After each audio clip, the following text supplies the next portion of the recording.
तो देख सकते हैं एआईएमआईएम पार्टी अपने जीत का जश्न किस प्रकार से मना रही है। एआईएमआईएम पार्टी की बिहार विधानसभा चुनाव 2025 में 5 सीटों में एक बार फिर से बड़ी जीत हुई है। देख सकते हैं किस प्रकार से झंडा को लहरा रहे हैं। मैं सबसे पहले अल्लाह सुब्हाना व तआला का शुक्र अदा करता हूं कि उन्होंने अपने फजल और करम से हमारे इस फैसले को अल्लाह ने कामयाबी दी, अल्लाह ने अब रहम कर दिया।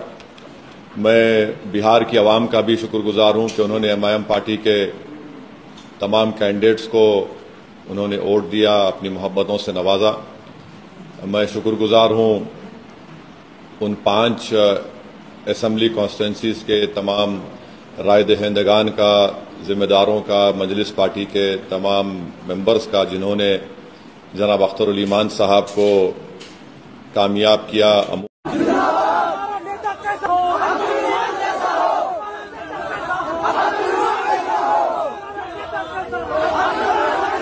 तो दोस्तों, बिहार चुनाव में एमआईएम के चीफ असदुद्दीन अवैसी का जादू चल चुका है। जी हां दोस्तों, बिहार में असदुद्दीन अवैसी को बहुत ही ब्रांड कामयाबी मिली है, बहुत बड़ी कामयाबी मिल चुकी है। जी हां दोस्तों, असदुद्दीन अवैसी की बिहार में 5 सीटें कामयाब हो चुकी है। काफ़ी भारी वोटों की संख्या में एमआईएम के कैंडिडेट जो है इन्हें जीत चुके हैं। ये इस वक्त की आप लोगों को मैं बड़ी खबर दे रहा हूँ, क्योंकि बहुत सारे लोग यही कह रहे थे एमआईएम की पार्टी जो है बिहार में नहीं आने वाली है, बिहार से एमआईएम का सपुड़ा साफ होने वाला है। लेकिन दोस्तों, आपको बताता हुआ चलूं कि कांग्रेस को एमआईएम पार्टी ने पीछे छोड़ दिया है। बिहार में एमआईएम की रेस चली, बिहार में एमआईएम का पावर चला, बिहार के लोगों ने एमआईएम को बहुत ज़्यादा प्यार दिया, बहुत ज़्यादा मोहब्बत की और 5 एमएलए को उन्होंने जिता दिया है। जी हाँ दोस्तों, असदुद्दीन अवैसी की पार्टी ने बिहार में इतिहास रच दिया है।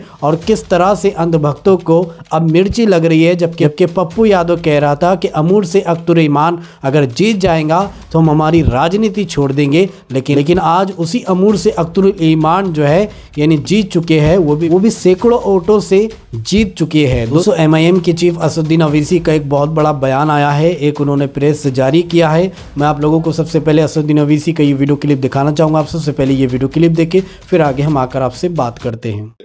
हमारे गुलाम सरवर साहब को बैसी से कामयाब किया, सरवर आलम को कुचा दामन से कामयाब किया, तौसीफ आलम को बहादुरगंज से कामयाब किया और मुर्शिद आलम को जोकीहाट से। और मैं साथ ही साथ शुक्रिया अदा करना चाहूँगा हमारे बिहार रियासत के सदर जनाब अख्तरुल ईमान साहब का, आफ्ताब साहब का, आदिल हसन साहब का और तमाम वहाँ के मजलिस के ज़िम्मेदारों का, कि उनकी बड़ी मेहनत कोशिशें रहीं कि हम इस 5 सीट पर कामयाबी हासिल कर पाए और बहुत से मुकामात पर हमको एक बड़ी तादाद में वोट भी मिले। मैं शुक्रिया अदा करना चाहूँगा जनाब इम्तियाज़ जलील साहब का, मुफ्ती इस्माइल कासमी साहब का जो रुकन असम्बली मालेगांव हैं, और महाराष्ट्र से जो तमाम मजलिस के ज़िम्मेदार आए, दिल्ली से आए, उनका शुक्रिया अदा करता हूँ। हैदराबाद से अहमद बराला साहब गए और वो ज़िम्मेदार थे अमूर विधानसभा के लिए, और जनाब माजिद हुसैन साहब का ख़ास तौर से जो तौसीफ आलम साहब की विधानसभा बहादुरगंज में मेहनत किए, और तमाम मजलिस के अरकान बल्दिया का जो बंगाल से भी आए, झारखंड से भी आए।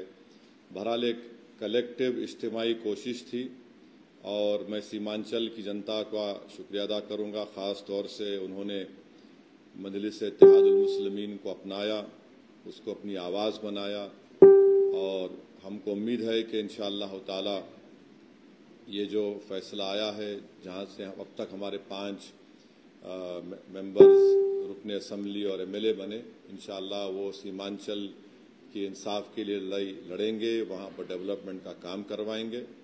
और साथ ही साथ मैं जो नतीजा बिहार में आया है वो एक अवामी नतीजा है, हम उसको कबूल करते और हम मुबारकबाद देते हैं और अपनी नेक तमन्नाओं का इजहार करते हैं मौजूदा वज़ीर आला जनाब नीतीश कुमार साहब का।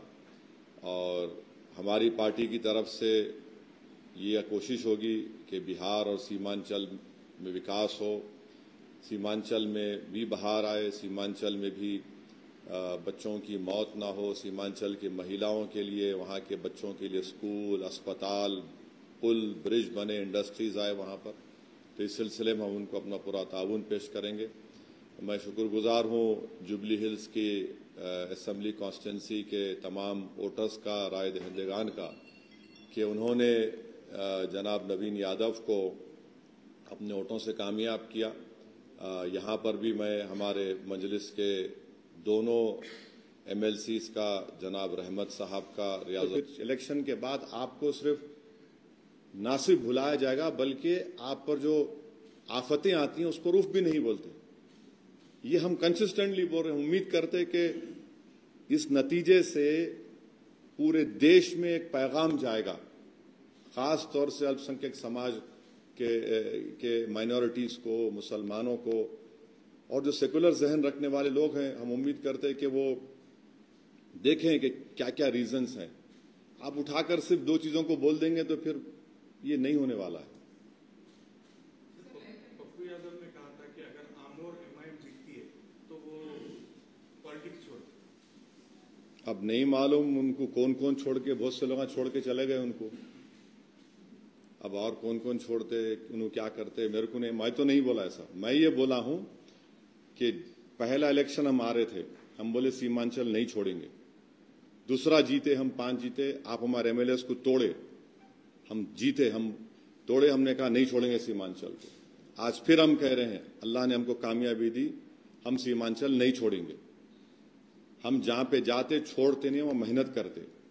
हम इस तरह के दावे नहीं करते। अब जो इस तरह के दावे किए हैं, अब ये सवाल उनसे पूछना आप पर वाजिब है। सर, एनडीए की जो नतज है, अगर गिरिराज सिंह का जो पहला वाला बयान है उसको जोड़ दिया जाए कि मुसलमान नमक हराम होते हैं, वोट नहीं देते हैं, तो क्या आज मुसलमानों ने एनडीए को वोट नहीं दिया होगा? अख्तर अली मान के खिलाफ सबा जफर खड़े थे, सबा जफर खड़े थे ना, वो नहीं जीत पाए, मगर वोट मिला उनको। तो अब सबा जफर से उनको पूछना चाहिए। ठीक है।